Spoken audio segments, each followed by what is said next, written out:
as we were leaving yesterday from the campsite, there was a young mom with her grandma and her daughter, and they were rough. They were smoking, drinking beer, and I'm just like, Lord, I feel like that's why you gave me this desire, why I love camping, because you want me to rub shoulders in the darkness. You want me to be the light of the world, because we're just a bunch of light sitting together right now. But where light actually makes the most impact is out there. And so as we're leaving, they were so touched by little acts of love. My husband, we had a beach to sit on, and it was so small that there was no room for anyone else. So the campers that showed up, my husband, just the smallest act of love, decided to move all these rocks so he could make a beach for them. I'm telling you, we're on vacation, we're relaxing, and just that small step of love, my husband's hauling rocks off the beach with a sore back for hours just so they could have a spot.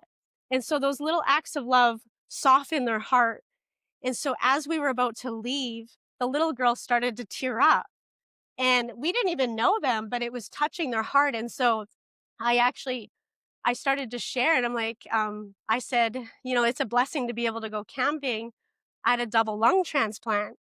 And as soon as I started to share my testimony with this mom and little girl, the mom opened up and she's like, my daughter, she actually has a hole in her kidney.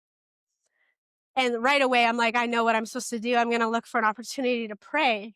And so she had a constant urine infections. The urine would leak into the kidney, and she's in the children's hospital all the time. And I started to share my transplant testimony, and also that I was healed of a blood disease.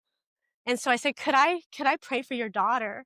And because of those little acts of love, the mom let me pray for her yesterday. And I just prayed a simple prayer for a brand new kidney in Jesus' name, that hole would like seal up, and that they would know that Jesus is real. And the mom, you could tell they had no grid for God. Like, I get excited when I get to plant seed in ground that's never heard Jesus before. Because so many people, like, they've heard, they're from church, they're just maybe offended, or they're just going from church to church. But I'm talking about those in this region that have never heard the gospel, that have never actually tasted and seen that God is real, and that he loves them, and that he sees them. So I pray for this little girl's, her kidney, and the mom kind of walks away. She doesn't really know what to do. She doesn't know to bow her head. And as soon as I prayed for her, I look up, and the camp operator's standing there watching me pray for her. This is the lady who I had a word about neck. And God set it up, and I prayed for her, and she said, oh my goodness. She said, aren't you such a heavenly angel? She didn't know what else to say. And I said to you, and I'm like, the Lord just set this up. And I said, I feel like I heard yesterday about your neck. Do you have any issues in your neck?